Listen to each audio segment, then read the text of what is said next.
He sat on the bank while the river still chattered onto him, a babbling procession of the best stories in the world. That was the excitement that Mole experienced in the story Wind in the Willows. And indeed, rivers large and small everywhere all have many stories to tell. The River Ouse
He sat on the bank while the river still chattered onto him, a babbling procession of the best stories in the world. That was the excitement that Mole experienced in the story Wind in the Willows. And indeed, rivers large and small everywhere all have many stories to tell. The River Ouse that flows through Lewes is no different. In fact, for much of the town's history, it has played an important part. Today, the river carries nothing but pleasure craft. But for a long time, it was a busy, bustling port. About a mile upstream from here is the village of Hamsey. It sits on a triangle of land which splits the river as it curves down towards the town. Hamsey is barely a village today. A few houses with the 13th century church standing in splendid isolation. But Hamsey was a Saxon port in the pre-Norman era. Historians estimate that over 1,000 people lived here, populating a port that saw ships sail up the Ouse to trade goods. There is no doubt that the Normans had a bit to do with its demise. The area was handed over to a Norman lord.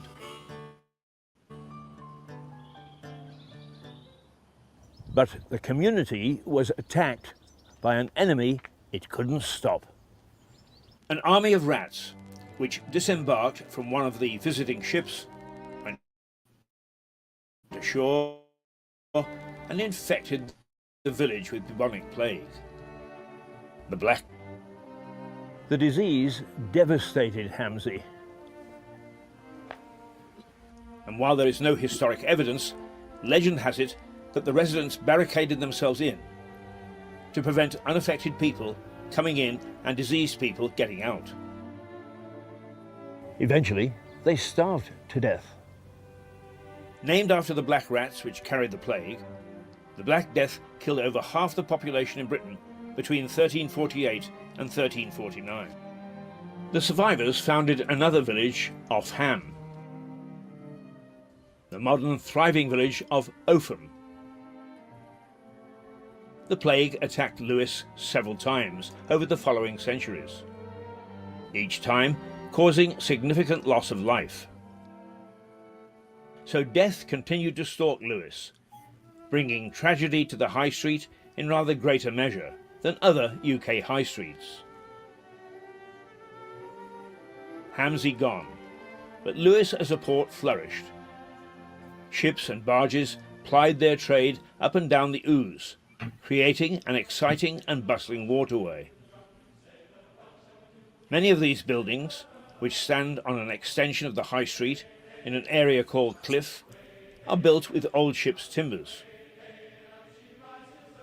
where Argos now stands, was a sailors' pub called the Bear, built as a brewery in 1787, and it succumbed to the carelessness of revelry and burned down in 1918.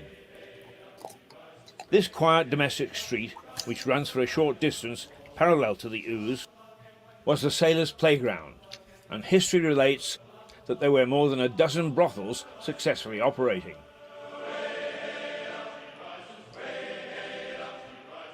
Today, this street is known as Little Chelsea.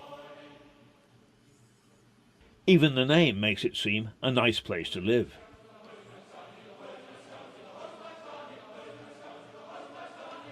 The rather small abodes have found favour with many modern Louisians and are now favoured homes.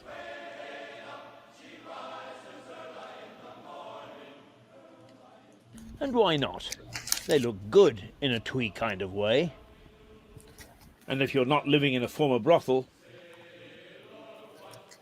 there are other historical backgrounds to raise the interest.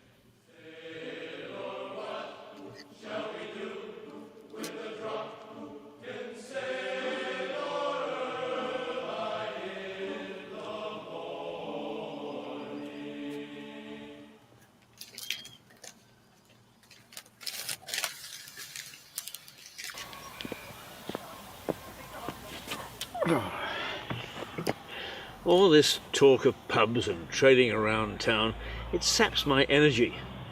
So I sometimes come to this little oasis. The Notts Garden in Southover Park. A lovely little hideaway.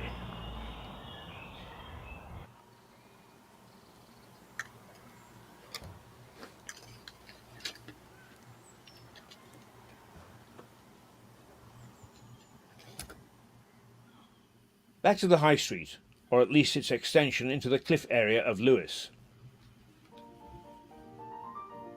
So I've been wandering around here because Lewes is full of antique stores and models.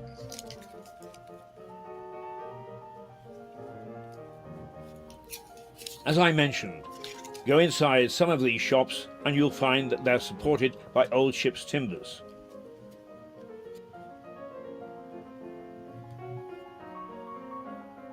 Another reminder of the days when Lewes was a port.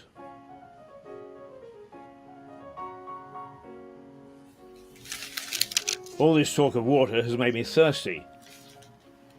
I made several mentions of the time Lewes had 63 pubs. As you would expect, among the 16 that are left, there are some with strong ties to the community.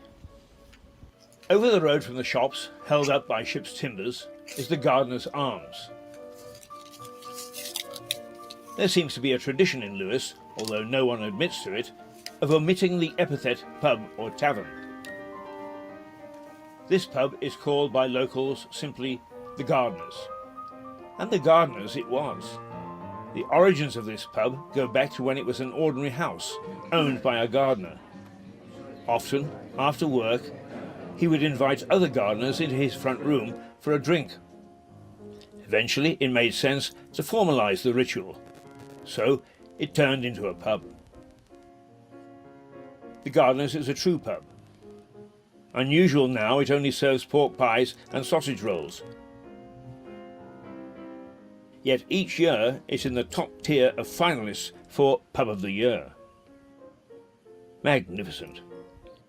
Back to the Street of 1,000 Brothels. Well, perhaps not 1,000, but a few anyway. There's a pub called the Snowdrop. Nice pub, they tell me. Interesting for its name and where it stands. This is the site of England's deadliest avalanche. Just after Christmas in 1836, heavy snow built up on the edge of the downs. There were 7 cottages here where the pub now stands.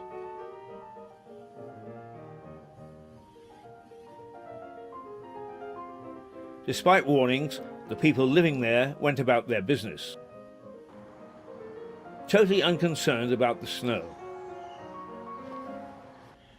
Then, whoosh, down it came, demolishing 7 cottages and taking the lives of 8 people.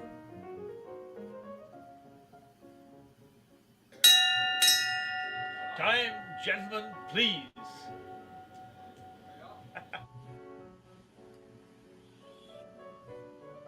Not heard now, but the admonishment of past landlords that it was time to quit drinking should have been heeded by the cottagers. A disaster both for the country and the town.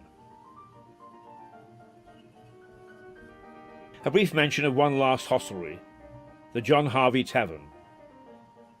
Named after the founder of a local brewery, the one of 16 to survive to the modern day, Harvey's has been around since at least 1790.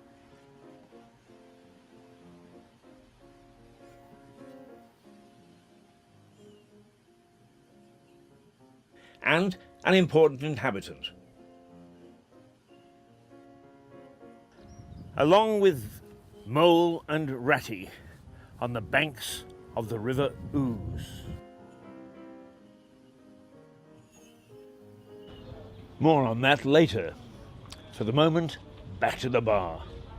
How I wish I'd lived in Lewes when it had 63 pubs. Bliss.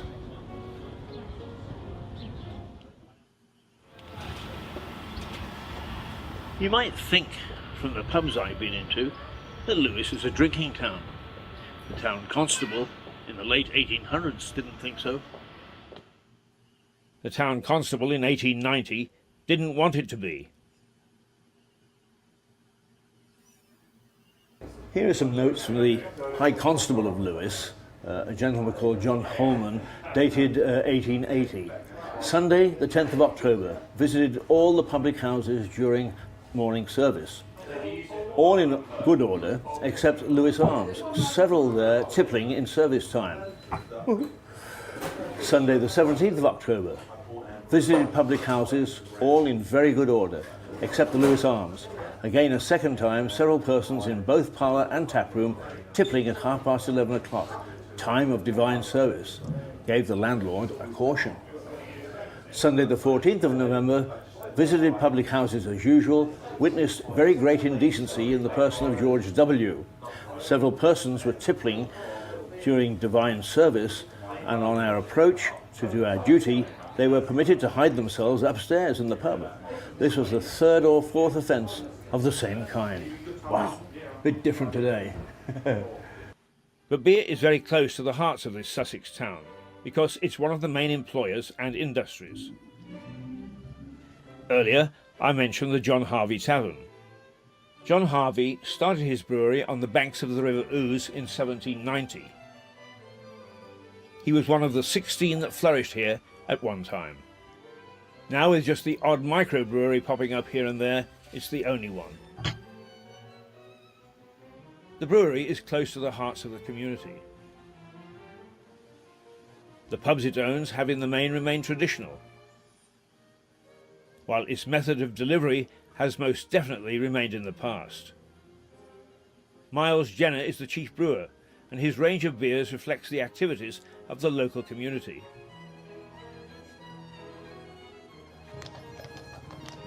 The dray that trots around town is a symbol of the tradition of the brewery, but also of the town.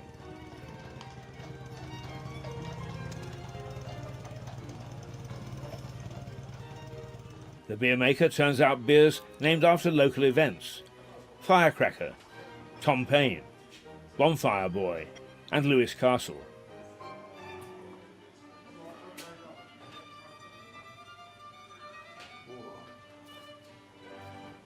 The name Harvey, synonymous with Lewes.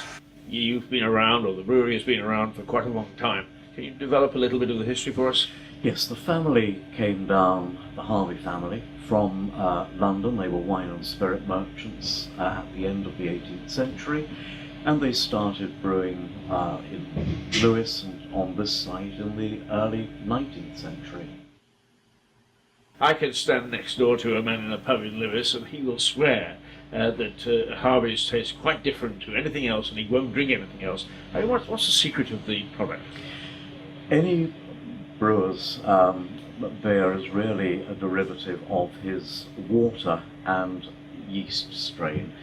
We never talk of water, we talk only of liquor, but a local water supply and the brewer's yeast strain would it gives his beer an individual character.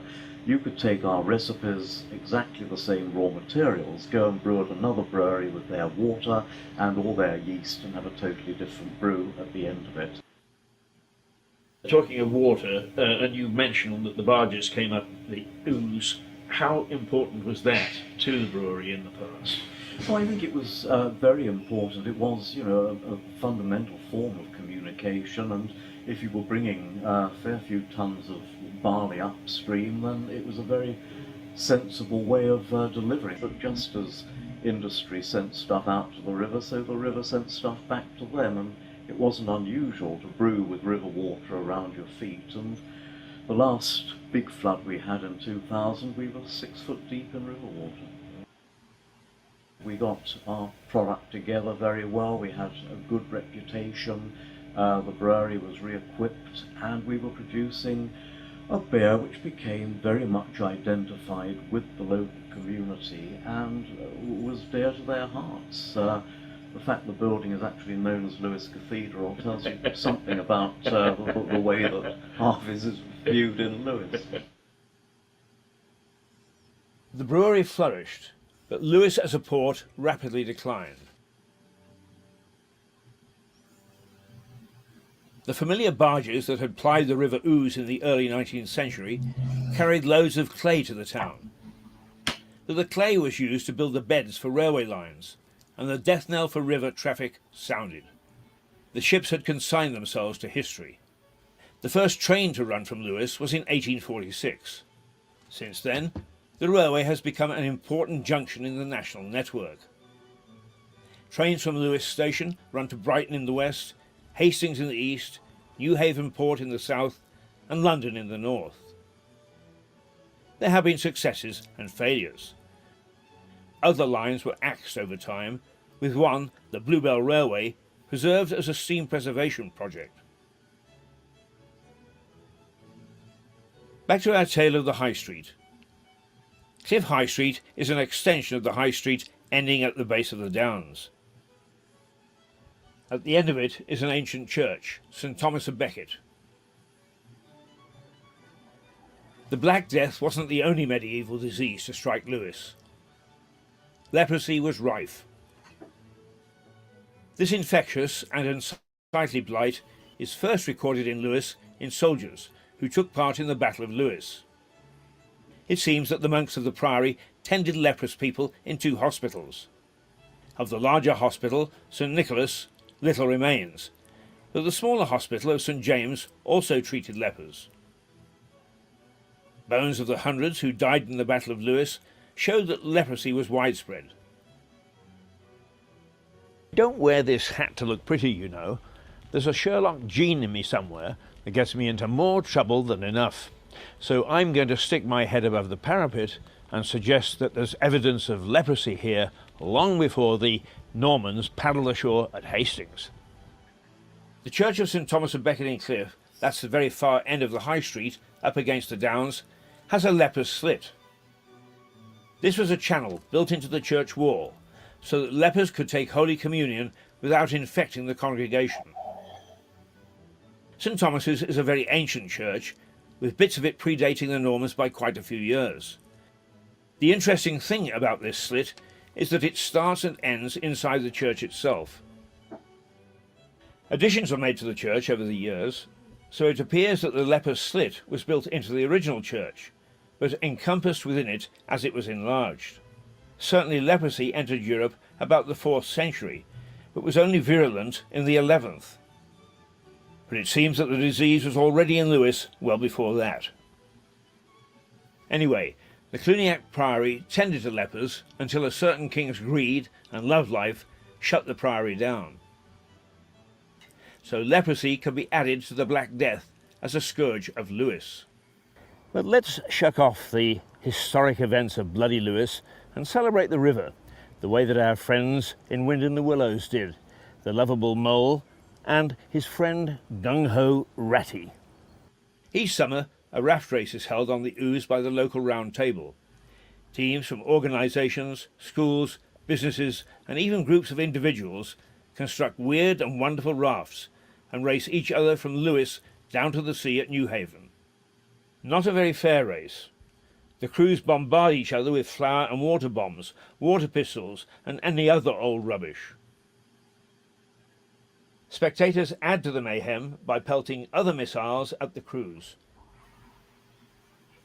The first few hundred meters are quite torrid, because from the bridges here, people hurl flour bombs and eggs and all sorts of things at you, really. But when you get past Lewis, it's quite peaceful and serene down the river, and you've got the tide to help you along as well. Last year the theme was the Rio Olympics, so again it was quite open to interpretation. You could just take Brazilian culture or, of course, the Olympics. I actually took part last year. I duly sank in Newhaven Harbour, unfortunately. But obviously we've put the proper safety provisions in place, and we were fished out before we were swept out into the English Channel. There's been suggestions this year that there will be pirate rafts and people drinking rum and trying to board other people's boats, but we'll see how that happens. We're limited for safety reasons to 25 rafts. In the next number of weeks, we're going to have talks with all the safety bodies, and perhaps we may be allowed more, but obviously safety is our main priority. This year I've been absolutely inundated with applications. I think I've sent out over 100 application forms. Wow! Now, how do you select which of the 25 are going to be lucky? It's down to, in a lot of cases, the event is sponsored. So in many cases, sponsors may get priority, but overall it's just a lottery, really, and or the best rafts will be chosen. Now, in fundraising, do people just donate, or what do you do? Do you have people shaking cans? There's a certain amount of bucket collections, and also there's an entry fee for the raft race itself. A good portion of that money goes to the actual operational costs of providing the safety provisions and so on. But obviously, whatever's left over will go to the local charity. Right. This year, we're also in partnership with Newhaven Town Council, because they really wanted to get more involved, because obviously it finishes there. So this year we will be supporting a charity in Lewis and a charity in Newhaven. A lot of people line the banks. Do you take an estimate of how many people are here on a good Sunday? We would estimate maybe 5,000 to 7,000, but there's no way of telling, really. But it seems to be a very popular event, and the people of the town are taking it to their hearts. Yes, indeed they have. I mean, it's a wonderful occasion. After all the bloodshed and death in this little town, that regatta makes me feel a lot better. Time for a little nap, I think.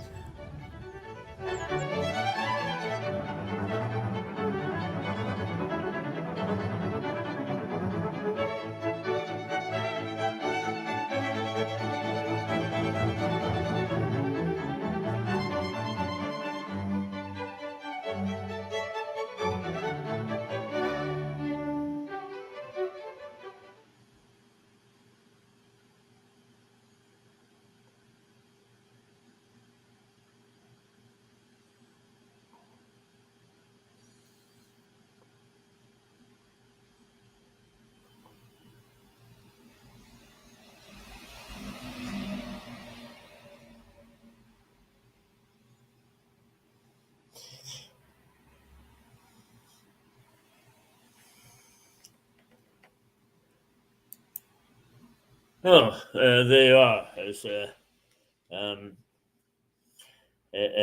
look at Lewis. Few pertinent features. I plan to do a series of 4 mini documentaries, historical, over the next couple of weeks. And I started one last night, which say that again. is I don't know where that came from.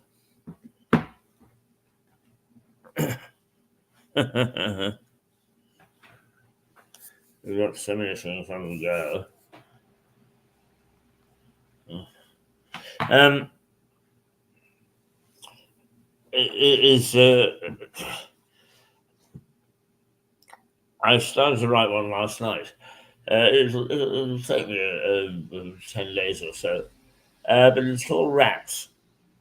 And it's not about Lewis, but it is about a South Coast character. Rats was an architect,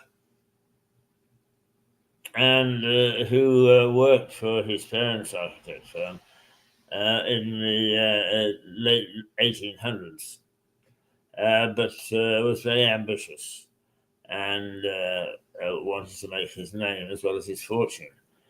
So he took himself off to British Columbia, and he arrived in Vancouver just as the government was putting out a tender for rebuilding the Parliament buildings. And with no real formal qualifications, Rattenbury made a bid, and everybody liked his design, and he won, and it became a very popular man about town, and he had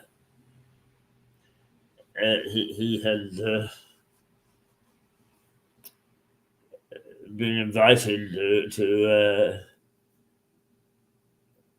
bid for just about every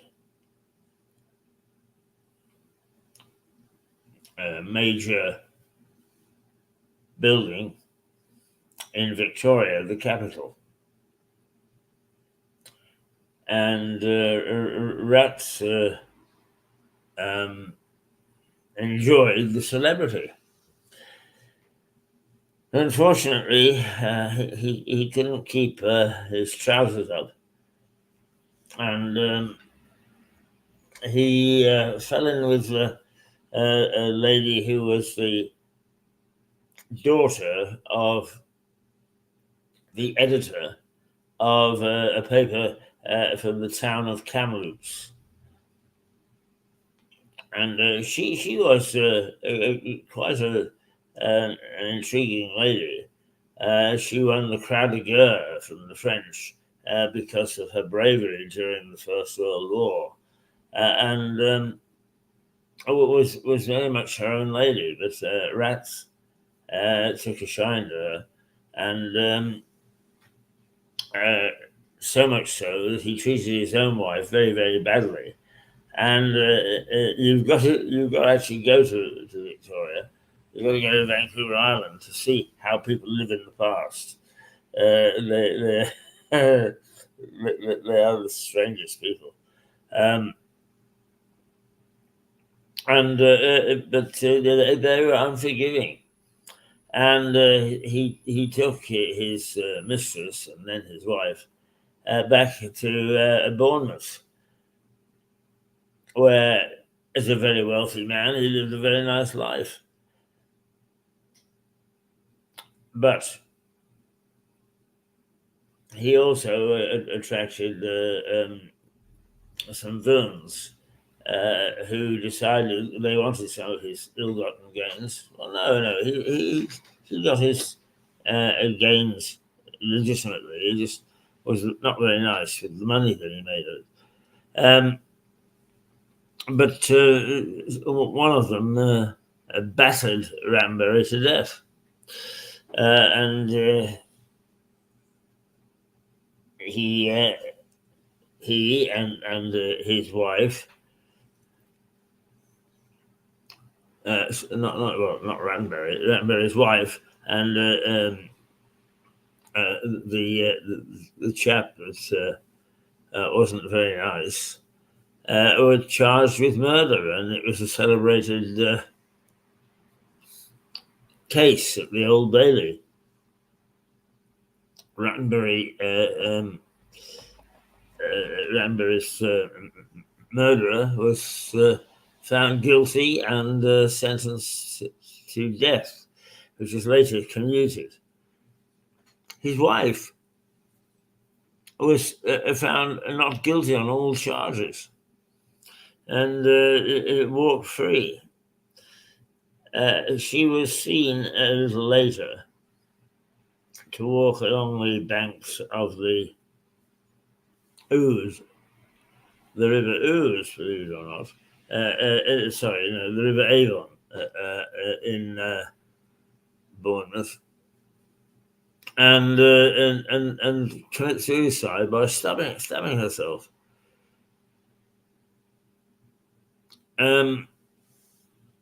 And the wonderful life of Rattenbury ended in absolute tragedy. So I'm going to do more detailed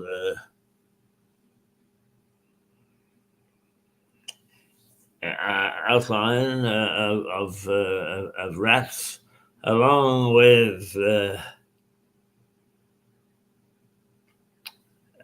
Mad Jack Fuller, Horatio Bottomley, and one other. It's four. I just can't remember who the other one is offhand. But anyway, there is Rattenbury,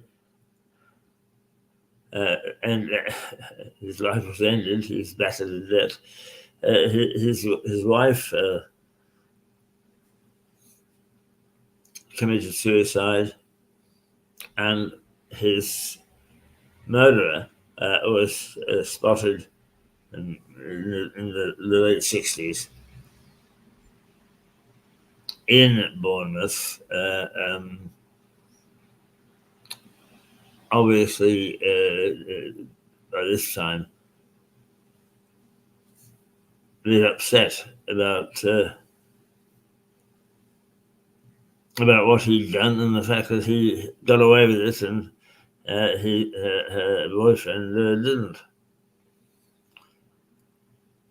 And it's a good story. It's a good yarn. And there's no reason why we don't have to stick within the confines of Lewes or New Haven or whatever. We bring to light some of the lesser known crimes and let you know who did what. Because quite often we bandy names around, but we don't really know much about them. Anyway, that is something we're going to do, and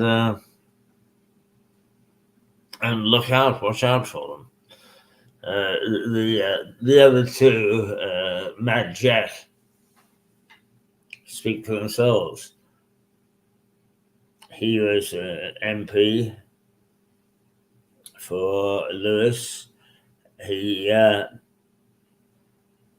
made a fortune in plantations in the West Indies that he was left, and he developed an estate, which is now Lord Gage's estate, and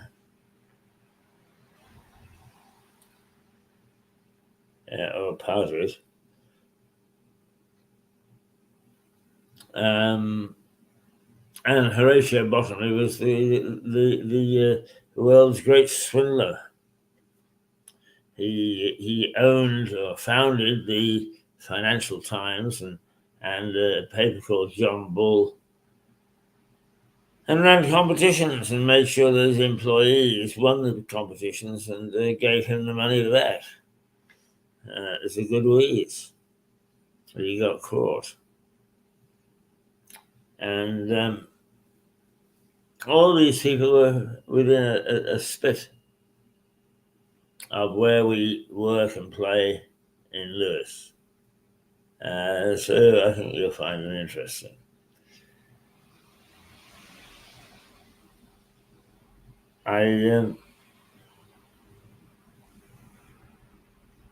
There are some other innovations that we're going to introduce in the next little while.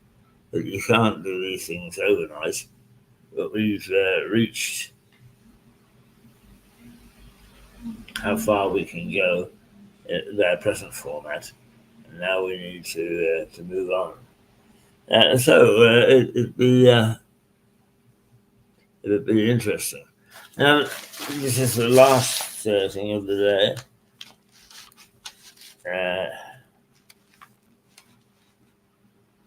We'll take a look at the Times. It is a bit more in depth.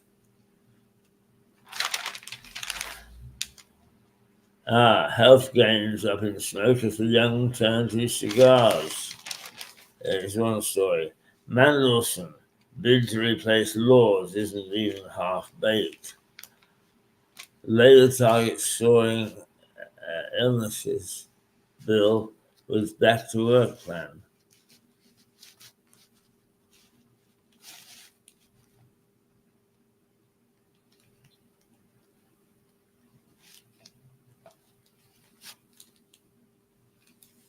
BBC staff told to win back working class audiences. Well, that's easier said than done. I don't know what you're doing, and I sometimes wonder about the people at the BBC.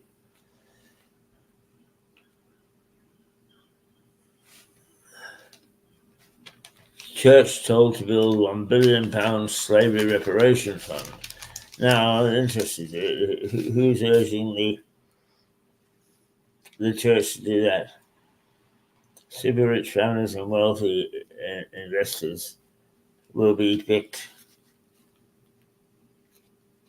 for help by the Church of England to build a £1 billion reparation band.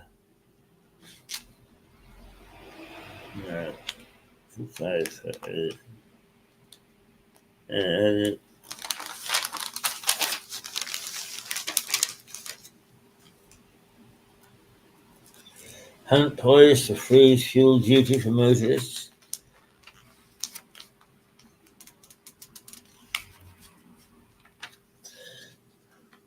Israel actions like Holocaust, Galloway claims. RAF pilots train abroad after jet engines blow up.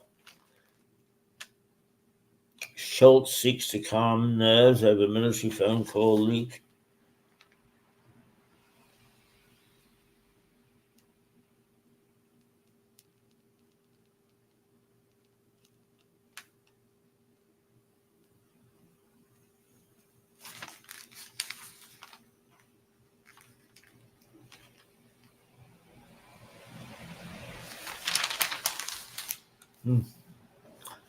The Royal National Lifeboat Institute marks 200 years of saving lives at sea.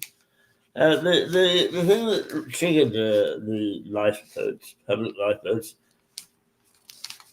was actually a wreck of a ship in New Haven, where a ship went on the rocks, and I think there were 105 people on board, and 104 perished.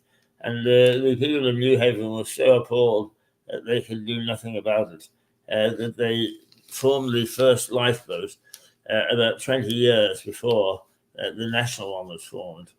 So RNLI marks 200 years of saving lives at sea.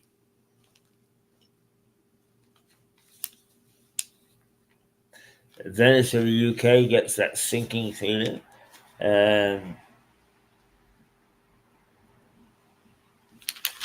one.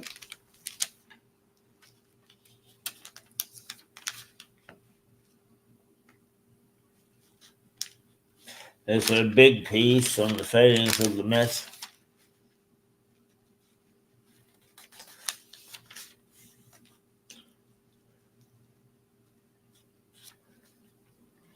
Water firms are gaining monitoring system, warns the regulator.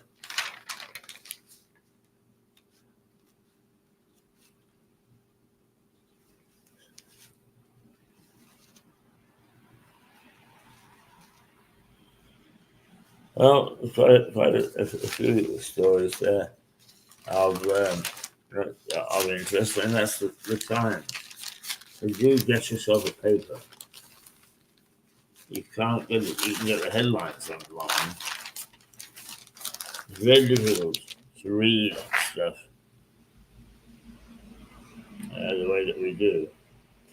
Okay, it's going to be an early shutdown today. 9:53, almost 10 o'clock.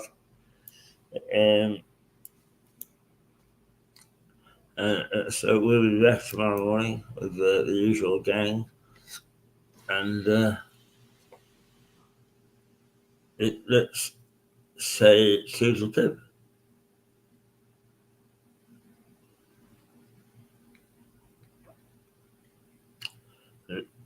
Let us say toodle pip.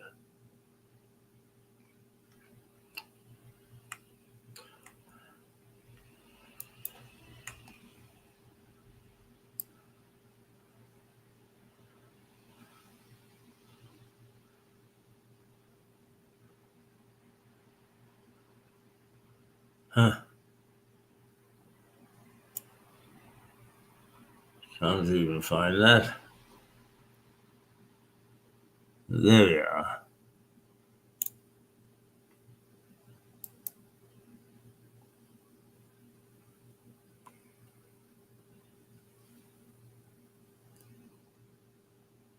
All right. Bye-bye.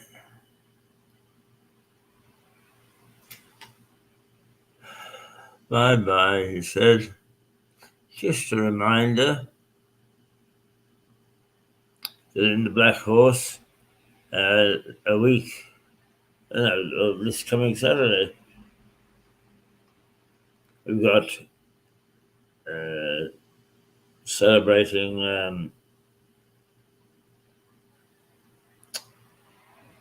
the Seder.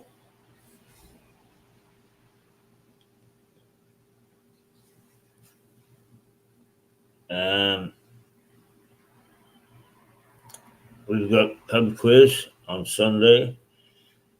We've got the rugby, Six Nations, on Saturday, and Sunday lunch. And there's one other thing coming up. Can't think what it is. But it's quite a heavy load and an exciting place to be, the Black Horse. All right, let's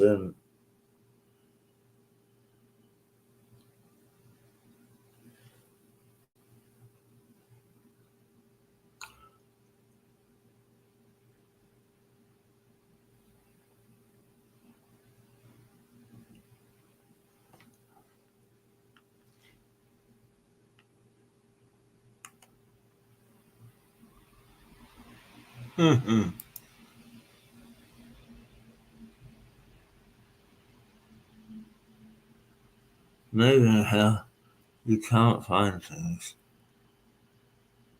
Well,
yeah.